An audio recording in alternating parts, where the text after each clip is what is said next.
আসসালামু আলাইকুম প্রিয় সবাই কেমন আছেন? আশা করি সবাই ভালো আছেন। এখন আমি যে কিছু বিষয় নিয়ে আলোচনা করবো সেটা হচ্ছে কুসংস্কার সম্পর্কে। সমাজে তথাকথিত কুসংস্কার, ঝাড়ফুঁক এসবে এখনো বিশ্বাস করে মানুষ।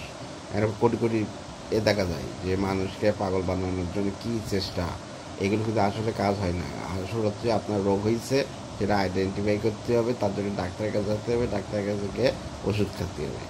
আপনার ওই ঝাড় ফুঁক এরকম করা, এগুলোতে ইসলামও নিষেধ করা আছে।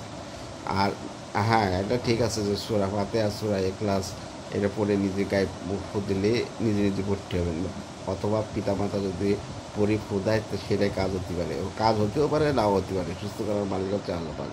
আমরা হচ্ছে আমরা এখনো 2025 সালে আছি, কিন্তু আমাদের সব কিছু হচ্ছে ডেকোরেটেড, জেন পড়ি, এগুলো কি ভাই? এগুলো কি সত্যি সত্যি আসে নাকি? আপনারা তো বিশাল করেন। আর কিছু কথা বলে এগুলোকে দূর করার দরকার সমাজ থেকে।